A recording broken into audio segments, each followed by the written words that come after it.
Hey everyone, welcome back to the Pursuit Chronicles, where we uncover the stories that move hearts, challenge minds, and inspire change. Let's dive in. A respected judge delivers a 60-year sentence to a young man he believes is guilty, but when a forgotten piece of evidence resurfaces, it reveals a web of corruption so deep it shakes the justice system to its core. The courtroom was packed that day in Fresno, California. The air was heavy, not just with the summer heat, but with the weight of the decision about to be delivered. All eyes were fixed on Judge Malcolm Brewer, a man whose reputation preceded him. He wasn't known for compassion or second chance. His judgments were swift, firm, and by all accounts, unshakable. At 62 with 35 years on the bench, his face was as chiseled as his rulings, a testament to the countless lives he had altered. With the swing of his gavel, the defendant, 24-year-old Ryan Hale, stood at the defense table, his hands trembling slightly, but his gaze steady. He wore the kind of expression that comes from a lifetime of trying to prove yourself. Ryan had always maintained his innocence, even during his arrest for the armed robbery of a jewelry store that left one man critically injured. But today, his voice wouldn't matter. Mr. Hale, Judge Brewer began, his deep baritone filling the room. You stand convicted by a jury of your peers for crimes that have caused irreparable harm to this community. Your actions were not only reckless, but calculated, and you have shown no remorse. Ryan's mother, seated in the back row, stifled a sob. She had begged the court to see him as more than a case number, to consider the boy she had raised, the boy who once dreamed of becoming a firefighter. But the evidence had spoken louder. Eyewitness accounts, surveillance footage, and an anonymous tip that had sealed his fate. I hereby sentence you to 60 years in state prison. Judge Brewer declared, his gavel striking the oak block. The sound echoed final and absolute. Ryan stood motionless, his lips pressed into a thin lineus. If holding back words he knew would never change anything. The room erupted, gasps, whispers, and the shuffle of reporters jotting notes. But for Ryan, the world had gone silent. He turned to look at his mother one last time. Before being LED away, his shackled footsteps fading down the hall, Judge Brewer returned to his chambers, shutting the door against the noise. He poured himself a cup of black coffee, staring into the swirling liquid as if it held some answer. The day had been long, but justice as he saw it had been served, or so he thought. Little did he know, the truth he had just buried would soon come, clawing its way to the surface, refusing to stay hidden. The trial had been one for the books. Local news outlets dubbed it the Hale robbery case, and it dominated headlines for weeks. The crime itself was a spectacle: a masked gunman storming into Carter's Jewelers in downtown Fresno on a busy Thursday afternoon, brandishing a weapon and making off with over $150. Zero in stolen goods. The chaos left one store clerk, Samuel Gaines, fighting for his life after being struck in the crossfire. Ryan Hale, a part-time mechanic with no prior criminal record, had been arrested 2 weeks after the robbery. An anonymous caller tipped off authorities, claiming Ryan fit the description of the suspect seen fleeing the scene. The prosecution painted a damning picture, connecting him to the stolen goods recovered from a storage unit registered under his name. Ryan's court-appointed defense attorney struggled to make headway against the mountain of evidence. There was the grainy surveillance footage, showing a man with a similar build and gait, eyewitnesses who swore they recognized Ryan's voice, and perhaps most incriminating of all, fingerprints found on the weapon left behind at the scene. Still, Ryan maintained his innocence. I didn't do this, he told the jury during his testimony. I wasn't anywhere near that store. I've never even touched a gun. His alibi claimed that he was working a double shift at the auto shop that day crumbled under scrutiny when his boss admitted on the stand that he couldn't verify Ryan's whereabouts. For the full day, the prosecution's closing arguments were as sharp as they were unforgiving. This is a man who thought he could outsmart the law, the district attorney declared, pacing before the jury. But the evidence doesn't lie. The fingerprints don't lie. The witnesses don't lie. In contrast, Ryan's defense felt feeble, almost defeated. Ladies and gentlemen of the jury, his lawyer pleaded, there are holes in this case, doubts. Isn't that enough to give this young man the benefit of the doubt? But his voice lacked conviction, and the jury wasn't swayed. The deliberation was swiftless. Then 3 hours. The verdict, guilty. On all counts, Ryan didn't flinch as the foreperson read the decision, but the tightening of his jaw betrayed the storm brewing inside. Judge Brewer, impartial as ever, prepared himself to deliver a sentence he felt was justified. He had seen hardened criminals in his courtroom, men who had mastered the art of manipulation. To him, Ryan was no different. His gaze swept the courtroom before landing on Ryanus. If searching for any sign of remorse or redemption when the sentence was handed down, it was as if the room itself exhaled for the victims and their families. There was relief for Ryan and his mother, devastation. The system had spoken, and it was unforgiving. But as Judge Brewer signed the sentencing papers later that evening, a faint flicker of something unsettled him, a nagging sense he couldn't quite place. He dismissed it, chalking it up to fatigue. What Judge Brewer couldn't know was that the trial had been just the beginning. The real story was waiting for him, hidden in plain sight, and it was about to change everything. It started on an unremarkable Wednesday evening. Judge Brewer sat in his study, the warm glow of a desk lamp illuminating the cluttered stacks of legal briefs and case files. Retirement had been on his mind lately, but tonight there was work to be done. A new case involving police misconduct had landed on his desk, and the allegations were serious enough to warrant extra attention. As he thumbed through the documents, something caught his eye, an evidence log from a prior investigation. First, it was just a passing glance, a meaningless detail in the sea of paperwork, but then a name leapt out at him. Ryan Hale Brewer sat back in his chair. Frowning, it wasn't unusual for names to resurface in unrelated cases, but this felt different. Flip the page, his pulse quickening. The log detailed the inventory of a police evidence locker listing items confiscated during a separate robbery investigation that had taken place around the same time as the Carter's Jewelers case. One item stood out: a gun. The description matched the weapon used in the robbery for which Ryan had been convicted. The problem: this gun hadn't been submitted as evidence during Ryan's trial. In fact, it hadn't been mentioned at all. Brewer leaned forward, the weight of his discovery pressing down on him. He cross-referenced the serial number with the trial documents still fresh in his memory. It was an exact match.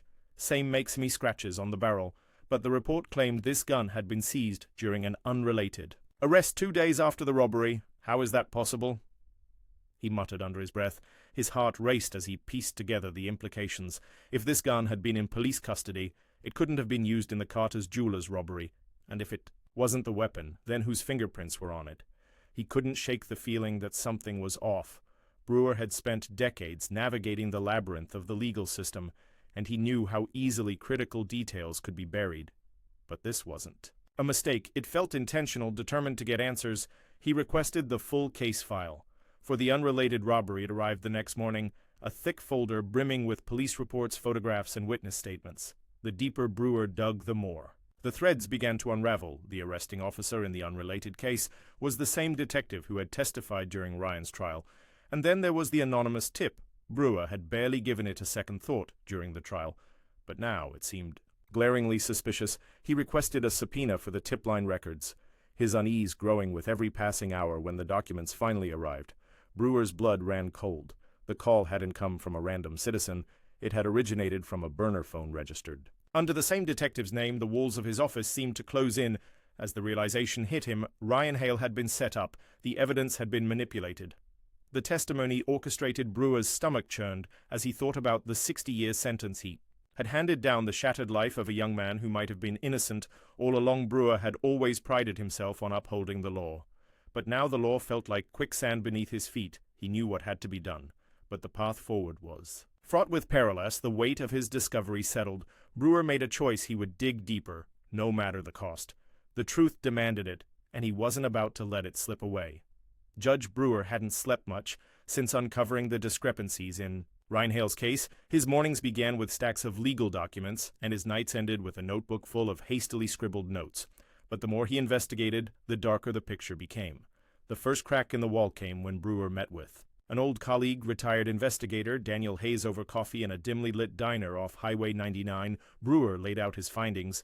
Hayes, a man with a no-nonsense demeanor and a knack for sniffing out corruption, listened intently. "This isn't just negligence, Malcolm," Hayes said, pushing his coffee mug aside. "If what you're saying is true, someone went to great lengths to make sure that kid took the fall." Brewer nodded grimly. "I need proof." Dan solid proof. Hayes agreed to help, and within days, the two were neck-deep in police records, witness testimonies, and internal memos. What they found was staggering. Falsified reports, missing evidence logs, and witness statements that had been altered to align with the prosecution's narrative. One witness in particular caught Brewer's attention, a store clerk who had initially identified another man as the suspect, before later changing his statement to implicate Ryan Hayes. Tracked the man down to a small apartment on the edge of town when they confronted him. His story came tumbling out. "I didn't want to do it," the man confessed, his hands trembling. "But Detective Lewis, he pressured me, said if I didn't, I'd be arrested for obstruction. I didn't have a choice." Detective Lewis, the name sent a wave of anger through Brewer. This was the same officer who had submitted the false tip and concealed the evidence. As Brewer and Hayes dug deeper, they uncovered a pattern. Lewis had a history of questionable tactics, intimidating witnesses, fabricating evidence, and coercing confessions. Yet his record remained spotless, protected by layers of bureaucratic red tape. The breakthrough came when Hayes managed to recover deleted emails from Lewis's police account. One email in particular stood out. It was addressed to the district attorney and detailed a plan to ensure a conviction in the Carter's Jewelers case. Attached was a list of fabricated evidence and doctored witness statements. Brewer felt a surge of rage as he read the email. The very system he had devoted his life to was rotten to its core, and yet there was no time for despair. He had the proof he needed to act, but exposing the truth wouldn't be easy. Lewis had powerful allies within the department, and Brewer knew that going public could cost him everything: his career, his reputation, even his safety. Yet as he thought of Ryan Hale sitting in a prison cell for a crime he didn't commit, the decision was clear. We go public, Brewer told Hayes one night as they reviewed their findings. No matter what it takes. The next day, Brewer filed a motion to reopen Ryan's case, attaching the damning evidence against Lewis. The motion sent shockwaves through the courthouse, but Brewer wasn't done. He also filed a formal complaint with the Department of Justice calling for an independent investigation into Lewis and the Fresno Police Department. The backlash was swift. Brewer received anonymous threats warning him to back off. His colleagues distanced themselves, and the media began to question his motives, but Brewer stood firm. The truth was out now, and there was no turning back. But as the storm grew around him, Brewer realized that the fight was far from over. The hardest battles were yet to come. The fallout from Judge Brewer's motion was immediate, and explosive local headlines screamed accusations of corruption within the Fresno Police Department, and public outrage spread like wildfire. For the first time in decades, Brewer felt the heat of scrutiny aimed directly at him. Some called him a hero for seeking justice. Others labeled him a traitor to the system he'd sworn to uphold. But it wasn't just public opinion that turned against him. Brewer began receiving phone calls at odd hours. Heavy silence on the other end. Before the line went dead one morning, he stepped outside to find his car tires slashed. A crude note scrawled on the windshield: "Drop it or else." Brewer knew the risks of pursuing the truth, but he hadn't expected the threats to escalate so quickly. Still, he refused to be intimidated. He'd seen too many lives ruined by the kind of systemic failures he was now confronting. Ryan Hale's face haunted his thoughts, young, determined, and heartbreakingly resigned to a fate he hadn't deserved. Meanwhile, Detective Lewis wasn't going down without a fight through his attorney. Lewis denied the allegations, claiming Brewer's motion was a baseless attack aimed at tarnishing his career. "This is nothing more than a vendetta," Lewis declared in a televised interview. Polished demeanor, stark contrast to the growing evidence against him. Brewer watched the interview from his living room, his jaw tightening with frustration. The lies were bold and calculated, but he had something Lewis didn't: the truth. As the investigation progressed, Hayes unearthed a critical piece of evidence: security camera footage from a parking lot near the jewelry store, recorded on the day of the robbery. The footage, which had somehow never been submitted during the trials, showed a man matching Lewis's physical description, leaving the scene with a duffel bag. Brewer's heart pounded as he reviewed the tape. It wasn't just exculpatory, it was damning. With this, the pieces fell into place. The robbery hadn't been a random act of violence, it had been orchestrated by Lewis himself. The next step was clear but dangerous. Brewer called for an emergency hearing to present the new evidence. The courtroom was tense as the footage played on a screen. Before the packed gallery, gasps rippled through the crowd as the realization sank in. "This man," Brewer said, gesturing to the screen, "is the same detective who led the investigation against Ryan Haley. He manipulated the evidence, coerced witnesses, and framed an innocent man to cover his own tracks." The reaction was immediate. Reporters scrambled to capture the moment, their flashes illuminating the courtroom like strobe lights. Lewis, sitting in the gallery with his lawyer, looked pale but defiant.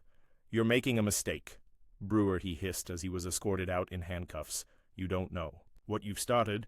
The confrontation left Brewer shaken but resolute.